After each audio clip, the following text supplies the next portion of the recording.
wabarakatuh. Selamat pagi menjelang siang. Puji syukur kehadiran Allah Subhanahu wa taala yang telah memberikan kita nikmat sehat, nikmat sempat hingga kita dapat berkumpul di ruang guru ini untuk belajar bersama, mendapatkan ilmu baru. Di sini juga saya bukan untuk menggurui, melainkan untuk berbagi apa yang telah saya dapatkan dalam pendidikan guru penggerak yang saya jalani pada saat ini. Jadi perkenalkan dulu, nama saya Apriyadi M, bertugas di SD Negeri 24 Kota Lubuk Linggau, dan saya calon guru penggerak angkatan 6. Salawat serta salam lupa pula kita curahkan kepada Nabi besar kita, Nabi Muhammad SAW, hingga kita dapat merasakan nikmat hingga saat ini. Berkat beliaulah kita bisa mendapatkan segala hal yang kita bisa rasakan pada hari ini.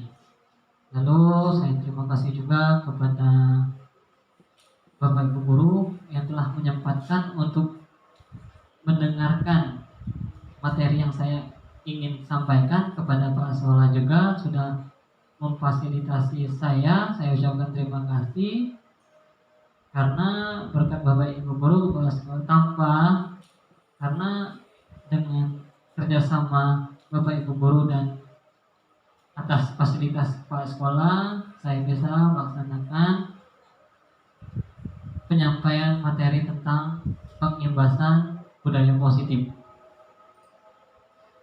Salam dan bahagia untuk kita semua, karena kita harus tetap bahagia walaupun kita penuh dengan permasalahan, entah itu masalah dalam tugas ataupun dalam urusan keluarga.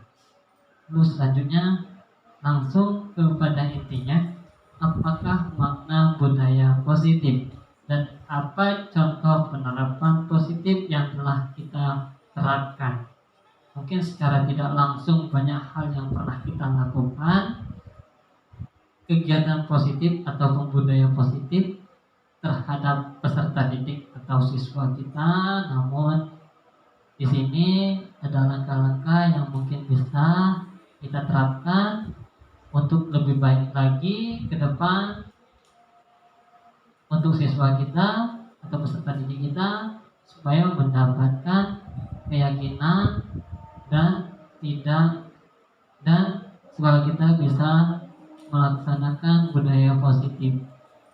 Lalu budaya positif di sekolah yaitu nilai-nilai dan kebiasaan di sekolah yang berpihak pada peserta didik atau murid agar mereka dapat berkembang menjadi pribadi kritis, penuh hormat dan bertanggung jawab.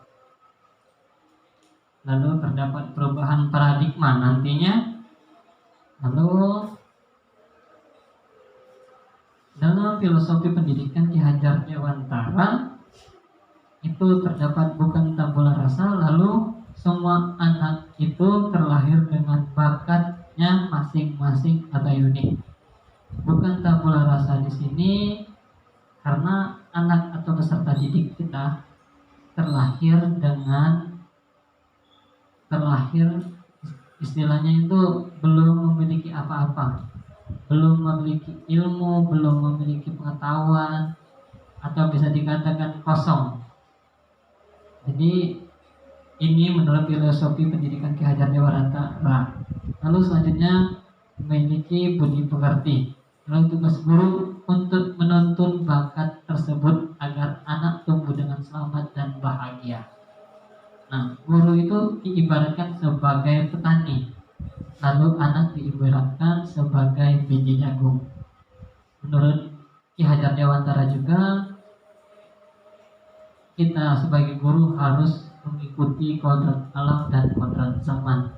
Lalu kita juga sebagai guru atau pendidik harus berpihak pada anak, dalam artian peserta didik atau murid. Lalu perubahan paradigma tersebut untuk membangun budaya yang positif, sekolah perlu menyediakan lingkungan yang positif, aman, dan nyaman agar murid-murid mampu berpikir, bertindak, dan menciptakan dengan merdeka, mandiri, dan bertanggung jawab. Lalu lazimnya disiplin dikaitkan dengan kontrol. Dalam hal ini kontrol guru dalam menghadapi murid atau peserta didik. Lalu selanjutnya paradigma teori kontrol, ilusi kontrol. Berikut ini paparan Dr. William Glasser dalam kontrol teori untuk meluruskan miskonsepsi tentang kontrol. Jadi ilusi biasanya guru itu mengontrol murid. Ilusi bahwa kritik dan membuat orang merasa bersalah dapat menguatkan karakter. Ilusi bahwa semua penguatan positif efektif itu bermanfaat, dan ilusi bahwa orang dewasa memiliki hak untuk memaksa. Nah, ini adalah ilusi bagi kita biasanya seorang pendidik. Maaf, harusnya kita sebagai guru atau pendidik harus tahu ini. Karena sebenarnya ini adalah perbuatan-perbuatan yang mungkin belum baik. Ilusi kontrol yang dijelaskan oleh Dr. William Glasser dalam teori kontrol. Lalu selanjutnya terdapat perubahan paradigma ataupun stimulus, perubahan paradigma dan stimulus respon. Biasakah atau bisakah kita mengontrol seseorang? Dalam teori kontrol, di dalam stimulus respon kita mencoba untuk mengubah orang agar berpandangan sama dengan kita. Lalu perilaku buruk dilihat sebagai suatu kesalahan. Orang lain bisa mengontrol saya bisa mengontrol orang lain. Pemaksaan ada pada saat bujukan gagal, model berpikir menang atau kalah. Ini stimulus respon. Lalu teori kontrol. Di sini kita berusaha memahami pandangan orang lain tentang dunia. Lalu semua perilaku memiliki tujuan. Hanya Anda yang bisa mengontrol diri Anda. Anda tidak bisa mengontrol orang lain. Kolaborasi dan kesepakatan menciptakan pilihan-pilihan baru. Lalu berpikir atau model berpikir menang-menang. Jadi apa makna dari disiplin? Jadi kata disiplin sering kita kaitkan dengan tata tertib, teratur, dan kepatuhan pada peraturan. Nah, kata disiplin juga sering kita hubungkan dengan hukuman. Padahal itu sungguh berbeda dengan disiplin. Berbeda karena belajar dengan disiplin tidak harus dengan memberikan hukuman. Justru itu adalah salah satu alternatif terakhir, dan kalau perlu tidak digunakan sama sekali. Itu hukuman. Hukuman itu adalah alternatif terakhir. Kalau bisa jangan Bapak Ibu kita gunakan sama sekali. Lalu selanjutnya, Ki Hajar Dewantara menyatakan bahwa untuk mencapai kemerdekaan atau dalam konteks pendidikan kita saat ini dan untuk menciptakan murid atau peserta didik yang merdeka, syarat utamanya adalah harus ada disiplin yang kuat, Bapak Ibu guru, yang memiliki motivasi internal. Jika kita tidak memiliki motivasi internal, maka kita tidak memerlukan pihak lain untuk mendisiplinkan kita atau mendisiplinkan diri sendiri. Nah, untuk biasanya teori motivasi perilaku manusia, yang pertama itu menghindari ketidaknyamanan atau hukuman. Ini secara umum perilaku manusia. Apa yang akan terjadi apabila saya tidak melakukannya? Nah, ini jadi motivasi eksternal. Kita ada rasa takut dari luar. Lalu untuk mendapatkan imbalan dari orang lain atau institusi. Nah, ini perilaku manusia. Kita semua sama, saya juga bisa merasakan hal seperti ini biasanya kita berpikir apa yang akan saya dapatkan apabila saya melakukannya. Nah, ini termasuk motivasi eksternal. Lalu contoh motivasi internal atau tujuan positif disiplin. Nah, motivasi internal atau tujuan disiplin positif itu untuk menghargai diri sendiri dan menjadi insan sesuai dengan harapan kita. Jadi apa yang kita pikirkan, seperti biasanya saya akan menjadi orang yang seperti apa bila saya melakukannya. Nah, jadi ada hal positif untuk diri sendiri. Kalau misalkan kita ingin melakukan sesuatu, itu manfaatnya untuk kita sendiri. Oke. Selanjutnya, nah, untuk mendapatkan budaya positif di lingkaran terakhir ini, kita harus melakukan hal kecil terlebih dahulu, yaitu melakukan peraturan kelas. Nah, untuk peraturan kelas, pasti kita punya peraturan kelas, namun kita kembangkan itu menjadi keyakinan kelas. Nah, di dalam keyakinan kelas, kita berkolaborasi bersama peserta didik atau murid kita untuk menciptakan disiplin. Disiplin di sini kita buat bersama-sama. Nanti saya berikan contoh butuh-butuh kegiatan saya di kelas 3 untuk mendapatkan atau membuat keyakinan kelas saya. Lalu dengan kita membuat keyakinan kelas, lalu timbullah lingkungan positif.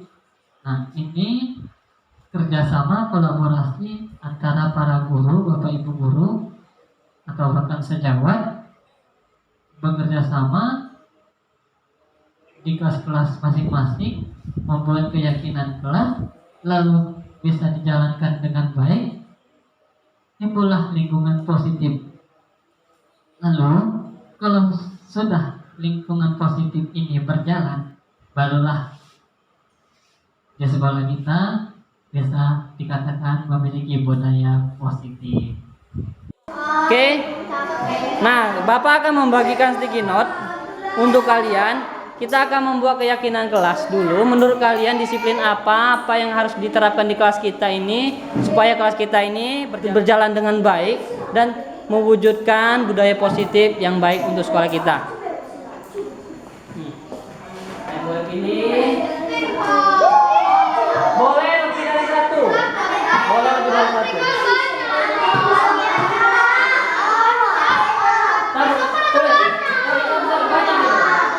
Satu-satu. Banyak itu. Satu-satu dulu, kalau kita ambil lagi. Ambil lagi.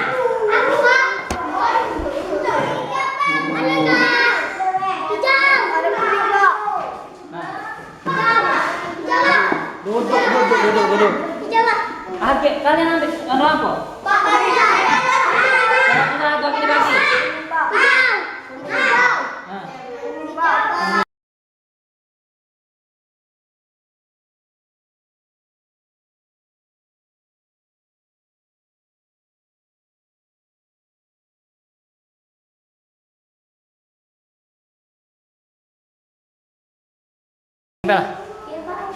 Ya.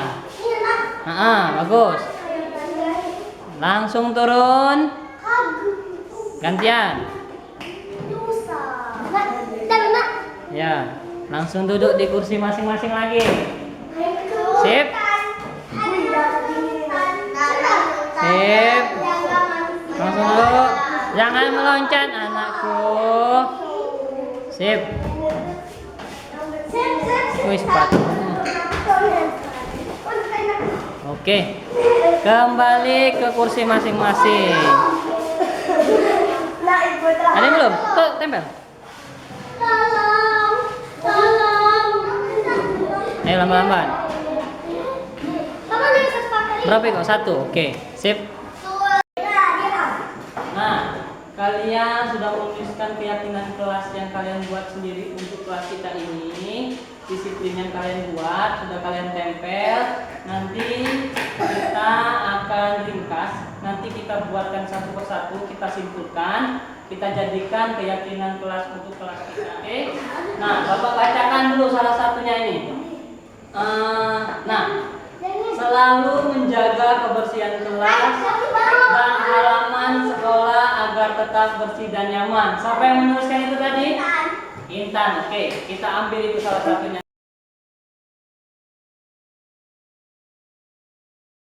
Lalu selanjutnya, nah, ada perbedaan antara keyakinan kelas yang saya buat, hukuman dan penghargaan. Jadi mengapa tidak peraturan saya? Mengapa harus keyakinan kelas? Nah, ini ada contoh beberapa peraturan yang bisa kita terima dengan mudah. Biasanya, mengapa kita memiliki peraturan harus menggunakan helm bila mengendarai kendaraan roda 2? Itu peraturan. Lalu mengapa kita memiliki peraturan 3M? Menggunakan masker, mencuci tangan dan menjaga jarak 1,5 meter. Lalu yang terakhir, mengapa kita memiliki peraturan harus datang tepat waktu pada saat mengikuti pelatihan ataupun kegiatan-kegiatan yang mengharuskan kita datang tepat waktu untuk mendukung motivasi intrinsik dari dalam, kembali ke nilai-nilai atau keyakinan lebih menggerakkan seseorang dibandingkan mengikuti serangkaian peraturan-peraturan. Lalu ini penjelasan tentang keyakinan kelas. Jadi keyakinan kelas itu adalah nilai-nilai, kebajikan atau prinsip-prinsip universal yang disepakati bersama secara universal lepas dari latar belakang, suku, negara, bahasa maupun agama, Bapak Ibu guru.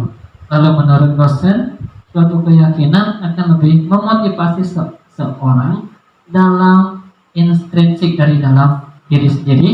Seseorang akan lebih bersemangat untuk menjalankan keyakinannya daripada hanya sekedar mengikuti serangkaian peraturan.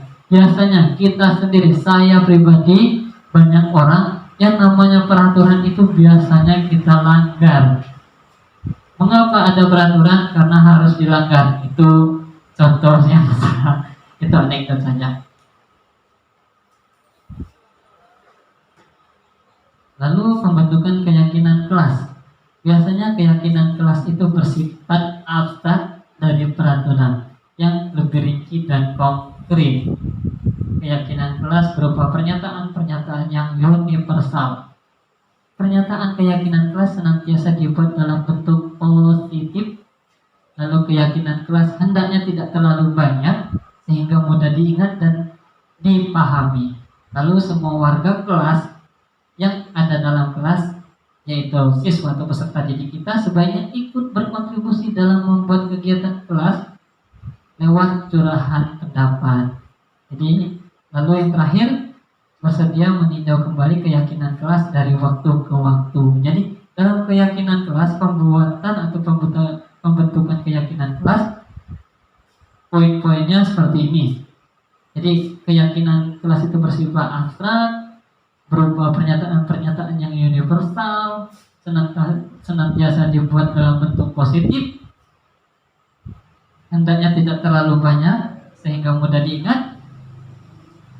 Seluruh warga kelas berkontribusi dalam membuat keyakinan kelas tersebut, lalu bisa ditinjau kembali keyakinan kelas tersebut dalam waktu ke waktu, jadi bisa berubah maksudnya.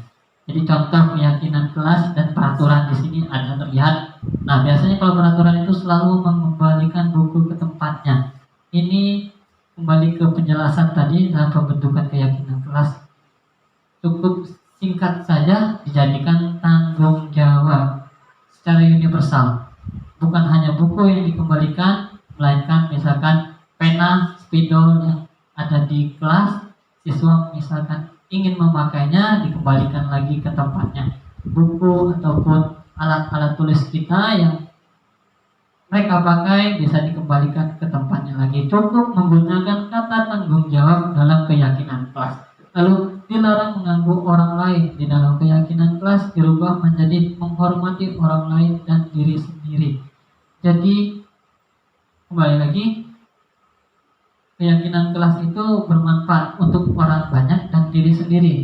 Kalau misalnya di peraturan itu keras, dilarang mengganggu orang lain. Namun dalam keyakinan kelas, kata-katanya baik dan positif dijadikan menghormati orang lain dan diri sendiri. Lalu selanjutnya, hadir di sekolah 15 menit sebelum pembelajaran dimulai, itu peraturan. Namun di dalam keyakinan kelas, menghormati orang lain, komitmen pada tujuan atau dalam kurung berkomitmen, dan bisa juga diganti untuk kata-katanya, contohnya menghargai waktu. Nah, lalu selanjutnya, dilarang melakukan kekerasan, itu peraturan. Biasanya kita menggunakan kata-kata tersebut, dilarang, jangan. Nah, itu contohnya, lalu diganti dalam bentuk keyakinan kelas, bisa dibuat keselamatan atau menghormati orang lain. Lalu selanjutnya, dilarang menggunakan narkoba. Nah, ini gamblang sekali.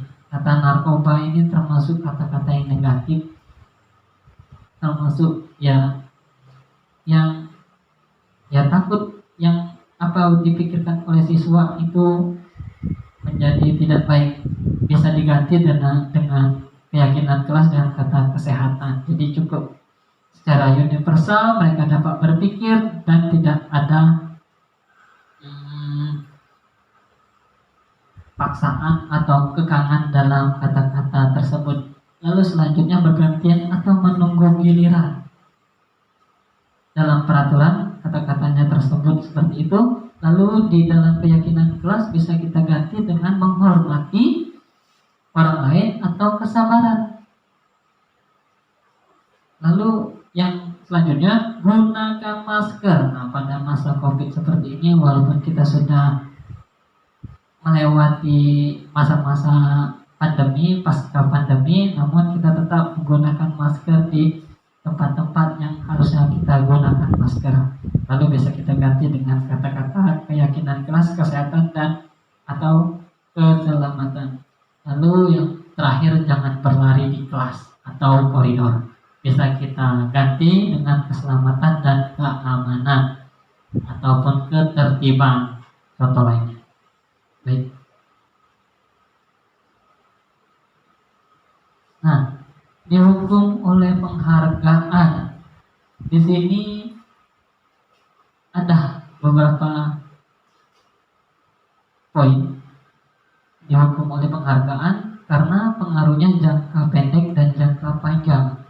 Penghargaan itu menghukum, penghargaan itu mengurangi ketepatan, lalu penghargaan itu tidak efektif, dan penghargaan juga bisa merusak hubungan. Mengapa pengaruh jangka pendek dan jangka panjang? Biasanya penghargaan itu sifatnya jangka pendek. Seperti contoh, si A nih dapat penghargaan di kelas. Jadi untuk lomba membaca Pancasila contohnya.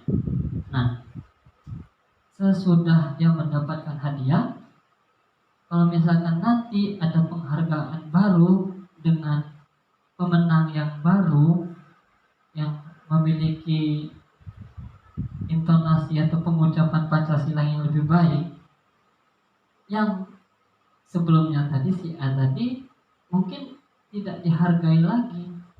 Nah, itu contoh jangka pendek.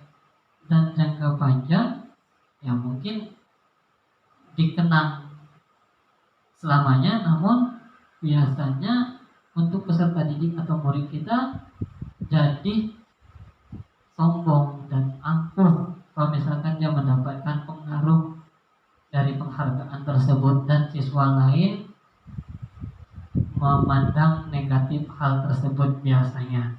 Lalu penghargaan itu menghukum. Jadi bagi siswa yang dapat penghargaan itu biasanya ya nilai positif bagi mereka. Bagi yang tidak mendapatkan penghargaan, dia merasa itu sebuah hukuman. Mengapa saya tidak mendapatkan penghargaan seperti dia? Memang saya tidak mampu, ini menurut siswa. Lalu saya tidak mendapatkan penghargaan dari bapak ibu guru itu. Penghargaan mengurangi ketepatan. Nah, biasanya orang yang mendapat penghargaan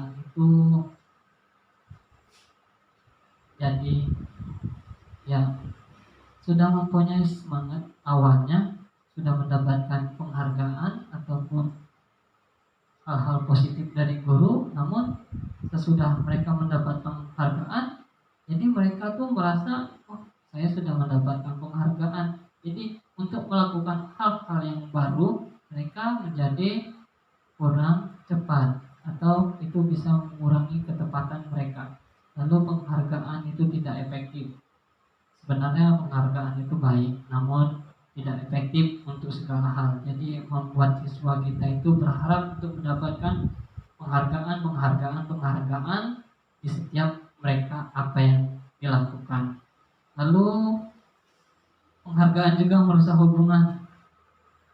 Ya, teman yang lain tidak mendapatkan penghargaan, itu biasanya merasa iri dan minder dengan orang yang mendapatkan penghargaan, khususnya peserta didik atau murid kita. Nah, ini bisa merusak hubungan mereka dari segi pertemanan. Lalu selanjutnya di sini contoh. Lalu di sini terdapat tindakan guru dan hukuman atau konsekuensi. Jadi ada pembeda hukuman dan konsekuensi. Contohnya mencatat 100 kali dalam buku kalimat, saya tidak akan terlambat lagi karena terlambat ke sekolah. Nah, baik. Selanjutnya ini ada tindakan guru dan di sini termasuk hukuman atau konsekuensi. Nah, jadi kita akan bersama-sama menjawab Bapak Ibu guru. Yang bagian ini, tindakan guru ini termasuk hukuman atau konsekuensi. Yang pertama, mencatat 100 kali dalam buku kalimat, saya tidak akan terlambat lagi karena terlambat ke sekolah. Ini termasuk hukuman atau konsekuensi? Hukuman. Baik, nanti kita jawab bersama-sama. Simpan jawabannya, bisa dicatat di buku Bapak Ibu guru nanti. Kita lihat jawabannya nanti. Lalu yang kedua itu mengelilingi atau lari mengelilingi lapangan basket 2 kali karena terlambat hadir di sekolah. Oke, kita catat dulu. Lalu selanjutnya murid diminta untuk push up 15 kali karena tidak menggunakan masker ke sekolah. Ayo, ada yang menjawab hukuman, ada yang menjawab konsekuensi. Baik, bisa dicatat di buku Bapak Ibu guru dulu. Lalu menggantikan kertas tugas teman yang telah dicoret-coret. Oke, bisa konsekuensi, namun kita lihat jawabannya nanti. Membersihkan tumpahan air di meja tulis karena tersenggol pada saat belajar. Oke, sepertinya Bapak Ibu guru sudah mulai mengerti perbedaan hukuman dan konsekuensi. Oke, ada yang menjawab konsekuensi. Lalu selanjutnya meminta murid tidak mengenakan sepatu seharian di sekolah karena tidak menggunakan sepatu hitam. Oke. Ya. Baik. Lalu yang terakhir, lari mengelilingi lapangan bola basket 2 kali karena terlambat 10 menit untuk pelajaran PJOK. Nah, itu tindakan-tindakan guru. Lalu itu termasuk hukuman atau konsekuensi. Baik, kita lihat jawaban Bapak Ibu guru, benar berapa, salah berapa. Nah, mencatat 100 kali di dalam buku kalimat, saya tidak akan terlambat lagi karena terlambat ke sekolah, itu termasuk hukuman Bapak Ibu guru, bukan konsekuensi. Karena menurut saya kalau misalkan diminta untuk menulis buku itu termasuk pembelajaran. Namun kalau sudah 100 kali karena terlambat ke sekolah, itu memberatkan siswa, jadi itu termasuk hukuman yang mungkin mungkin bisa membuat siswa itu menjadi, ya benar, menjadi takut. Cuman di sini takut bukan memiliki tanggung jawab untuk kedepannya supaya tidak terlambat lagi. Jadi ini termasuk hukuman. Lalu lari mengelilingi lapangan basket 2 kali karena terlambat hadir sekolah. Ini juga termasuk hukuman. Ya, dia sudah terlambat, datang dari rumah sudah lari-larian, di sekolah ditambah lagi untuk lari-lari mengelilingi lapangan basket 2 kali karena terlambat. Luar biasa. Ini membuat siswa menjadi takut dan tertekan. Inilah menjadi hukuman tindakan guru tersebut, bukan konsekuensi. Lalu murid diminta untuk usaha 5 kali karena tidak menggunakan masker ke sekolah. Ini termasuk juga hukuman. Lalu selanjutnya itu menggantikan kertas tugas teman yang telah dicoret-coret. Nah, di sini guru meminta untuk mengganti kertas tugas teman yang telah dicoret-coret. Ini termasuk konsekuensi. Lalu bersihkan tumpahan air di meja tulis karena tersenggol pada saat belajar. Jadi guru kita sebagai pendidik terhadap murid atau peserta didik kita meminta membersihkan tumpahan air di meja tulis karena tersenggol pada saat belajar. Itu termasuk konsekuensi. Tidak ada unsur membuat siswa menjadi takut. Lalu murid disuruh untuk mengenakan sepatu seharian. Murid disuruh untuk mengenakan sepatu seharian di sekolah karena tidak mengenakan sepatu hitam. Itu termasuk hukuman, membuat dia menjadi takut. Lalu lari mengelilingi lapangan basket 2 kali karena terlambat 10 menit untuk pelajaran PJOK. Nah, tadi ada yang menjawab hukuman. Tidak, Bu. Ini termasuk konsekuensi karena dalam pembelajaran olahraga, Pak. Benar, Pak ya? Ya. Di awal pelaksanaan kegiatan tersebut harus melaksanakan atau melakukan yang namanya pemanasan. Jadi untuk mengelilingi lapangan basket sebelum melakukan pelajaran olahraga itu termasuk konsekuensi karena itu harus sebelum melakukan kegiatan olahraga. Ini adalah tindakan guru dan ini termasuk hukuman atau konsekuensi. Nah, inilah penjelasan dari apa yang dilakukan tindakan guru tersebut. Itu termasuk hukuman atau konsekuensi. Nah, untuk lebih jelasnya perbedaan hukuman dan konsekuensi bisa kita lihat di sini. Kalau misalkan hukuman, sesuatu yang menyakitkan harus terjadi. Nah, entah itu dia melakukan push up, lari kalau dia terlambat, dan yang lainnya yang membuat mereka harus merasakan rasa takut, menyakitkan, dan tertekan. Biasanya kalau konsekuensi itu sesuatu yang harus terjadi. Misalkan dia menumpahkan air lalu basah lantai, dia membersihkannya, nah itu sudah harusnya terjadi karena ada konsekuensi. Lalu membuat anak sakit dalam artian fisik ataupun hati untuk jangka panjang atau waktu lama. Nah, biasanya hukuman itu seperti itu, bisa membuat hati anak terlukai, sakit fisik ataupun hati dalam jangka waktu yang lama, bahkan sampai mereka tua pun mereka ingat, oh bapak ibu guru itu telah melakukan perbuatan seperti itu pada saya dulu, menghukum saya seperti itu dulu. Nah, di dalam konsekuensi itu membuat anak merasa tidak nyaman dalam jangka waktu pendek, hanya waktu pendek, jangka waktu pendek, hanya dalam jangka waktu pendek merasa tidak nyaman saja, namun tidak sampai dalam waktu jangka yang lama. Lalu selanjutnya anak membenci kedisiplinan. Kembali lagi, peraturan itu harus dilanggar. Nah, ini lelucon yang ya semestinya salah. Jadi dalam konsekuensi anak tersebut lalu menghargai disiplin. Nah, itu pembedanya. Lalu dalam hukuman itu biasanya terdapat paksaan, anak itu melakukan hukuman tersebut dengan rasa terpaksa.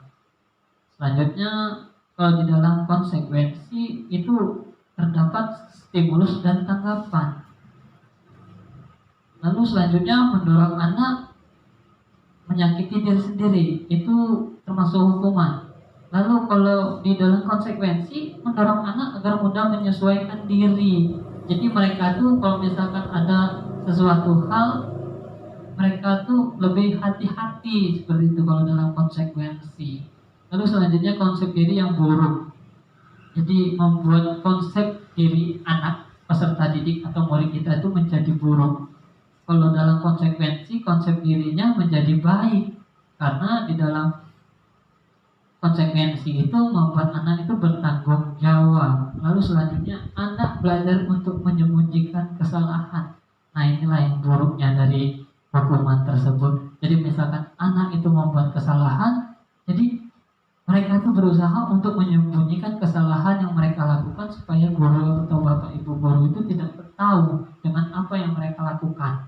Lain dengan konsekuensi. Jadi anak belajar untuk mematuhi peraturan.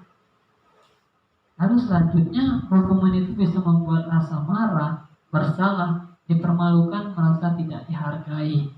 Nah ini bahayanya sekali hukuman. Lalu perbedaannya pada konsekuensi biasanya cuma kehilangan hak, dibuat tidak nyaman, diasingkan untuk sementara atau time out.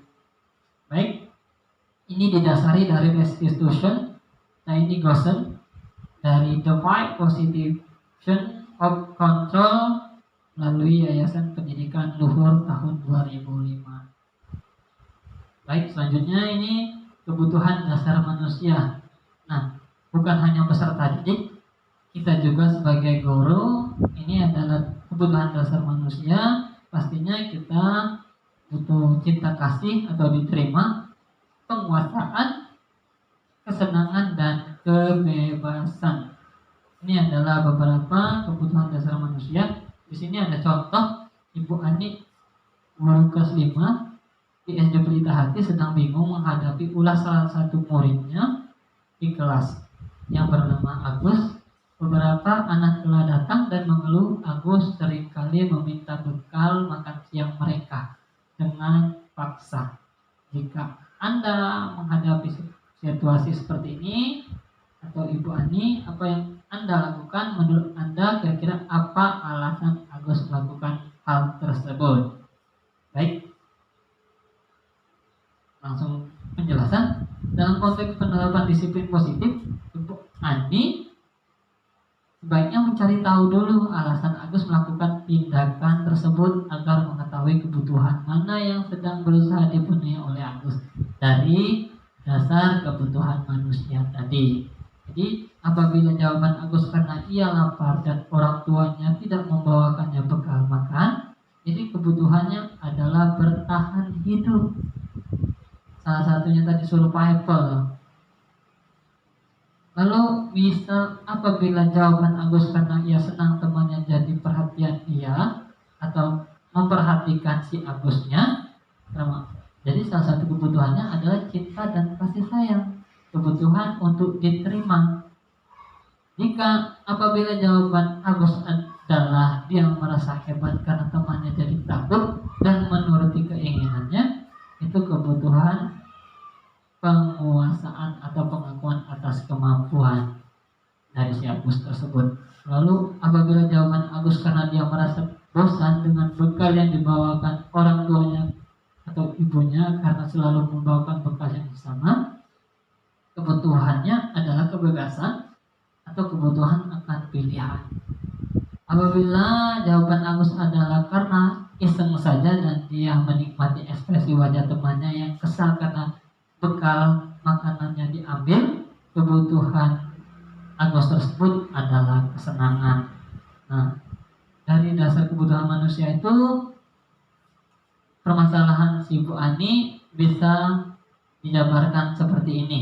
Yang pertama itu bertahan hidup, yang kedua itu minta perhatian atau kebutuhan untuk diterima, lalu selanjutnya penguasaan atau pengakuan atas kemampuannya si anak yang bernama Agus ini, lalu bisa dikatakan kebebasan atau kebutuhan akan pilihannya. Yang terakhir itu adalah kesenangan. Lalu selanjutnya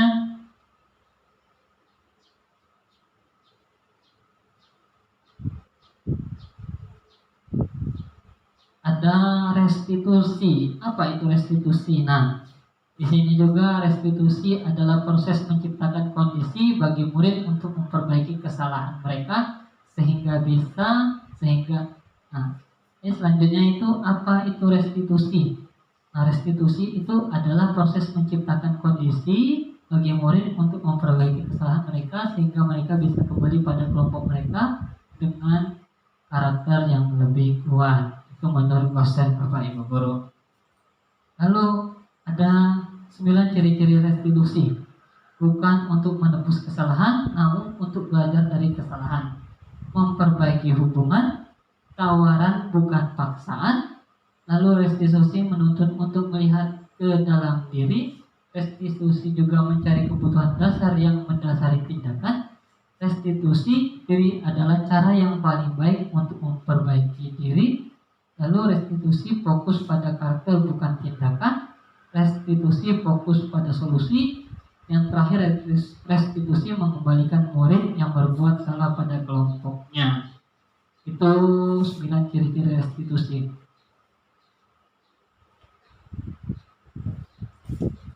Selanjutnya ini adalah segitiga restitusi. Saya juga pernah melakukan hal tersebut kepada siswa saya yang bermasalah. Ada beberapa hal yang bisa kita lakukan kalau misalnya siswa kita melakukan kesalahan. Yang pertama itu menstabilkan identitas, validasi tindakan yang salah, lalu menanyakan keyakinan. Jadi menstabilkan identitas itu seperti setiap orang tuh pasti pernah melakukan kesalahan. Nah, kita bisa menjelaskan hal tersebut kepada anak. Nah, misalkan dia jahil kepada temannya. Nah, Bapak juga pernah dulu melakukan hal tersebut, namun Bapak merasa hal tersebut adalah sebuah kesalahan yang tidak baik. Jadi Bapak tidak ingin melakukannya. Nah, termasuk kamu jangan lakukan itu juga kepada teman-teman kalian. Nah, itu untuk menstabilkan identitas. Ataupun kamu bukan satu-satunya yang pernah melakukan ini. Nah, kata-kata tersebut bisa kita katakan kepada siswa kita karena kesalahan yang mereka lakukan itu mungkin pernah kita alami juga sebelumnya. Jadi membuat mereka tuh merasa ada penguatan dan tidak merasa takut, melainkan nantinya ada perubahan yang lebih baik. Dan selanjutnya itu memvalidasi tindakan yang salah. Kamu tentu punya alasan mengapa validasi tindakan yang salah. Jadi bisa kita sampaikan, kamu tentu punya alasan mengapa melakukan hal tersebut. Tidak mungkin peserta didik kita atau murid kita melakukan kesalahan tanpa alasan. Jadi seperti di kelas saya kemarin ada siswa yang membuli temannya, laki-laki loh. Yang dibully itu adalah seorang laki-laki, siswa laki-laki yang dibully, dan yang membuli itu siswa perempuan saya. Nah, saya lakukan hal tersebut, menanyakan alasannya mengapa. Ternyata siswa si laki-laki ini tidak mau meminjamkan pensil warnanya. Lalu mereka mengejek si siswa saya yang laki-laki ini dengan mengatakan dia tidak bisa perkalian. Memang si siswa laki-laki saya ini memang belum mampu dalam perkalian, namun dia baik dalam kesenian. Jadi saya berikan penguatan bahwasanya memang dia belum bisa, namun dia ada keahlian di bidang lain. Jadi ada penguatan di sana. Jadi adakah cara yang lebih efektif untuk mendapatkan apa yang kamu butuhkan? Nah, di sini kan si anak tadi ingin meminjam pensil warna si siswa saya yang laki-laki tadi, namun siswa laki-laki tersebut tidak mau meminjamkannya. Ternyata Bapak Ibu Guru. Jadi siswa-siswa perempuan saya ini kesal. tahu sendiri seperti apa kalau misalkan siswa perempuan itu di dalam kelas kita, apalagi mereka yang berani-berani seperti di kelas saya itu. Ya, nah mereka tuh sebenarnya baik, namun cara mereka yang salah saja Bapak Ibu Guru. Jadi selanjutnya kalau misalkan nanti ada pelajaran mewarnai, saya menyarankan untuk siswa yang saya laki-laki ini meminjamkan pensil warna mereka, pensil warna dia kepada mereka, siswa saya yang perempuan. Lalu siswa yang perempuan ini saya minta untuk mengajarkan Al-Ghazali ataupun siswa yang laki-laki tersebut untuk belajar perkalian. Mereka menyetujui hal tersebut, lalu dan saya kembalikan kepada keyakinan kelas yang saya buat. Salah satunya mereka ingat, apa keyakinan kelas kita? Apa yang pernah kita buat dalam keyakinan kelas kita kemarin? Dijawablah oleh mereka, menghargai dan menghormati sesama orang. Jadi, kembali ke hal tersebut, menanyakan keyakinan. Jadi nilai-nilai yang pernah kita sepakati dalam kelas, lalu timbullah kegiatan segitiga restitusi yang bisa mengembalikan hal positif pada kelas kita. Akila, Balkis, kalian tahu tidak mengapa Bapak panggil kalian ke sini? Tidak tahu, Pak. Nah, kemarin Bapak dapat informasi dari Sultan, kalian mengejek, membuli Al-Ghazali sampai dia menangis. Apa yang kalian lakukan kepada Al-Ghazali sampai dia menangis? Kami mau minjam pensil warna milik Al-Ghazali, tetapi Al-Ghazali tidak mau meminjamkan. Kami mengejek Al-Ghazali karena dia tidak bisa berkalian. Jadi itu yang kalian lakukan. Kalian tahu tidak apa yang kalian lakukan itu salah? Tahu. Apa kesalahan kalian? Mengejek. Nah, apa yang kalian lakukan itu tidak baik, apalagi sesama teman. Karena sesama teman itu harusnya saling menghormati dan saling menyayangi. Pasti setiap orang pasti pernah melakukan kesalahan. Salah satunya juga Bapak dulu pernah melakukan kesalahan. Namun dari kesalahan tersebut Bapak perbaiki. Bapak tidak lagi mengganggu dan mengejek ataupun kegiatan yang tidak baik pada teman. Salah satunya tadi yang kalian lakukan kepada Al-Ghazali. Jadi permasalahan ini sebenarnya setiap manusia tidak luput dari kesalahan. Jadi sebenarnya kalian itu nggak mesti harusnya mengejek Al-Ghazali. Ya, alasan kalian mengejek Al-Ghazali karena dia tidak Berkalian. Tidak bisa berkalian. bisa perkalian dan tidak meminjamkan. Pensil warna. Nah, sebenarnya kalian tuh harusnya minjamnya dengan baik-baik. Kalau misalkan Al-Ghazali tidak mau meminjamkannya, ya sudah, bicarakan dengan Bapak. Nanti Bapak buatkan kelompok supaya kalian bisa mewarnai bersama. Jangan seperti itu lagi. Ingat, jangan seperti itu lagi. Bapak selalu ingatkan, dan di dinding kelas kita juga sudah Bapak tempel salah satu keyakinan kelas kita yang mengarah dengan permasalahan kalian. Apa? Coba. Menghargai dan mengasihi teman. Nah, salah satunya menghargai, menghormati dan mengasihi teman. Nah, kalian harusnya ikuti keyakinan yang kita buat, kesepakatan yang kita buat dari awal pembelajaran kita kelas 3 ini. Supaya apa? Supaya kita salah satunya bisa menghormati ataupun dihormati, entah itu di sekolah ataupun di luar sekolah ataupun di keluarga dan di rumah salah satunya. Ya, benar sekali. Ingat, Bapak maafkan permasalahan kalian, cuman jangan dilakukan lagi. Al-Ghazali ini termasuk anak yang baik. Dia baik dalam pelajaran kesenian. Lihat karya Al-Ghazali yang ditempel di belakang itu. Salah satunya itu punya Al-Ghazali. Warnanya bagus dan mozaik yang ada di dinding sebelah sana. Itu juga karya dari Al-Ghazali. Semestinya kalian itu bisa belajar bersama. Al-Ghazali bisa mengajarkan Akila dan Balkis untuk mewarnai dan membuat mozaik. Nah, Akila dan Balkis pun harusnya bisa mengajarkan Al-Ghazali untuk belajaran perkalian. Jadi untuk sama-sama belajar. Jadi Bapak minta sesudah ini Akila bisa belajar bersama dengan Al-Ghazali untuk belajar perkalian. Nah, Bapak minta untuk Al-Ghazali, nah, maafkan Akila dan Balkis, ya, apa yang telah mereka lakukan ya. Nah, jadi sesudah ini Akila tolong belajar bersama dengan Al-Ghazali untuk pelajaran matematika, dan Bapak minta juga Al-Ghazali ajari mereka supaya mereka bisa melukis dan mewarnai ataupun membuat mozaik yang baik, ya. Jadi Bapak minta sebelum kembali ke pelajaran kalian maaf-maafan dulu. Maaf ya Al-Ghazali. Maaf ya Al-Ghazali.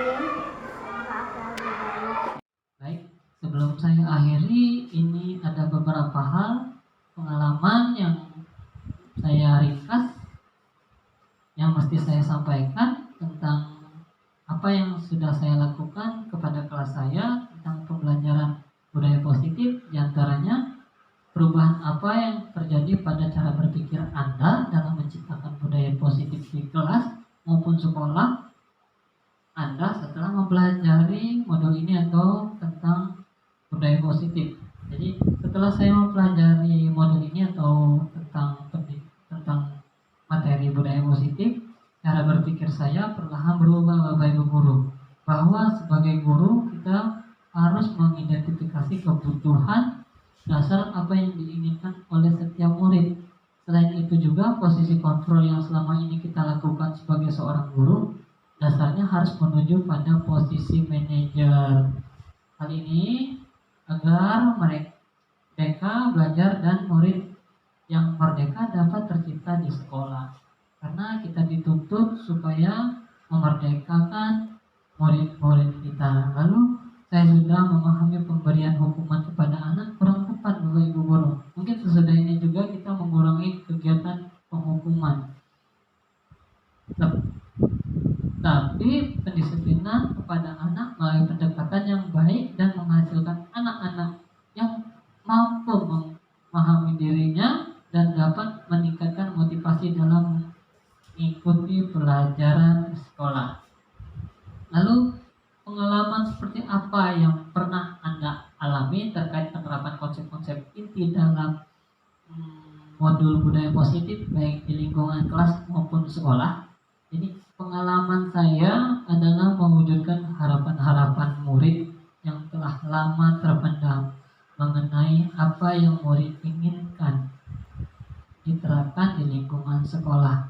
Dengan adanya kesepakatan kelas, murid atau peserta didik merasa memiliki wadah untuk menumbuhkan harapan-harapan mereka, Bapak Ibu guru, dan dapat memecahkan masalah dari tindakan yang dilakukan siswa serta memposisikan diri sebagai teman maupun manajer. Jadi awalnya murid-murid saya merasa aneh dengan perubahan saya, terutama dalam menyelesaikan masalah murid. Tetapi setelah saya menerapkan budaya positif di sekolah, khususnya di kelas saya yang saya lakukan membuat keyakinan kelas dan penerapan segitiga restitusi, saya merasa murid lebih antusias dan aktif. Bapak Ibu bisa lihat perubahan siswa saya dalam beberapa bulan ini dengan kualitas yang sebelumnya seperti apa dan kualitasnya seperti saat ini. Alhamdulillah yang saya terapkan ini dari pendidikan guru penggerak yang saya jalani pada saat ini. Mereka merasa lebih antusias dan aktif dalam pembelajaran, dan murid menjadi lebih percaya diri dan disiplin dalam menjalankan nilai-nilai kebajikan yang telah mereka yakini tanpa paksaan, Bapak Ibu guru. Lalu selanjutnya, bagaimana perasaan Anda ketika mengalami hal-hal tersebut? Jadi saya merasa bahagia, Bapak Ibu guru, merasa tertantang untuk selalu menerapkan budaya positif khususnya di kelas saya dan nanti untuk sekolah kita saya akan menularkannya kepada komunitas praktisi yang ada di sekolah saya. Ini saya terapkan dan nanti saya akan kembangkan mungkin di KKG atau di bagian gugus kita. Jadi saya merasa lebih bisa mengontrol diri. Yang pasti saya sebagai guru merasa lebih disayangi oleh murid-murid saya daripada sebelumnya. Sangat senang dan sangat bersemangat. Ternyata aksi nyata yang saya terima positif, bahkan dapat mewujudkan harapan-harapan murid selama ini. Lalu setelah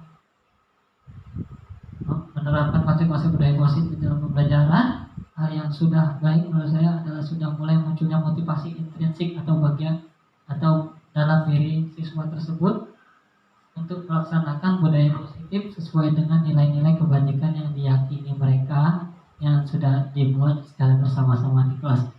Yang perlu diperbaiki adalah bagaimana cara langkah guru dalam menerapkan nilai kepada murid bahwa mereka melakukan disiplin positif untuk menghargai dirinya sendiri dan orang lain, bukan untuk menghindari hukuman atau mendapatkan penghargaan. Lalu terkait pengalaman dan terdapat konsep-konsep tersebut, hal apa sajakah yang sudah baik, adakah yang perlu diperbaiki sebelum pelajari pembelajaran budaya positif ini ketika berinteraksi dengan murid berdasarkan 5 posisi kontrol. Posisi yang manakah yang paling sering Anda pakai? Bagaimana perasaan Anda saat itu setelah mempelajari modul ini? Posisi apa yang Anda pakai? Dan bagaimana perasaan Anda sebagai guru saat ini dan apa perbedaannya? Jadi dulu saya sering memposisikan diri sebagai penghukum atau pemantau yang selama ini saya lakukan kepada siswa saya. Jadi menurut saya itu saat melakukan kegiatan tersebut atau memberikan hukuman saat murid melanggar kesepakatan adalah cara yang paling efektif dalam menangani kasus indisipliner. Harapan saya tidak mengulanginya kembali, tapi ternyata terulang lagi dan lagi. Setelah saya memahami budaya positif yang saya dapatkan pada pendidikan guru penggerak ini, sekarang dan kedepannya saya ingin menjadikan peran saya sebagai seorang guru di posisi manajer dalam menyelesaikan masalah murid. Sekarang saya merasa lebih bisa mengontrol emosi dan bahagia karena bisa membimbing siswa agar dapat menemukan solusi sendiri atas permasalahan mereka. Dan perbedaan yang paling mencolok adalah dari segi emosi guru dan respon murid. Bisa dilihat sekarang bagaimana cara siswa saya kelas 3 dalam melakukan hal-hal yang positif di sekolah.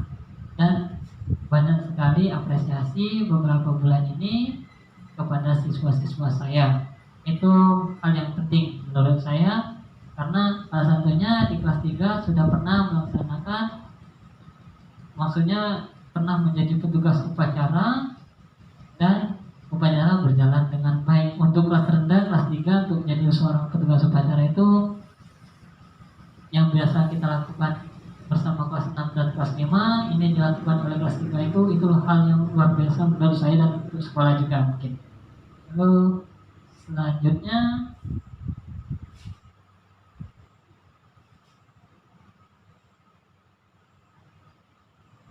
selain konsep-konsep yang disampaikan dalam budaya positif, adakah hal-hal yang menurut Anda penting untuk dipelajari dalam proses menciptakan budaya positif baik di lingkungan kelas maupun sekolah?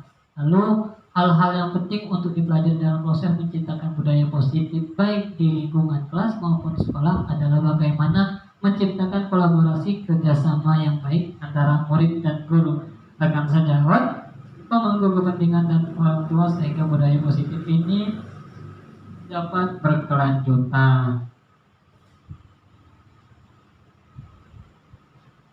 Baik, mungkin itu saja pemaparan tentang materi budaya positif yang saya kasih. Saya ucapkan kepada Bapak Ibu guru yang telah menyempatkan diri untuk mengikuti pemaparan materi tentang budaya positif ini. Semoga bisa bermanfaat dan bisa kita laksanakan ke depannya. Dan saya juga berterima kasih kepada Ibu Kepala Sekolah, Ibu Salimawati, yang telah memfasilitasi memfasilitasi saya untuk menyampaikan materi ini yang saya dapatkan dalam program pendidikan guru penggerak. Saya akhiri. Apabila ada salah dalam perkataan saya mohon maaf, kepada Allah kita mohon ampun. Wabillahi taufiq wal hidayah. Wassalamualaikum warahmatullahi wabarakatuh.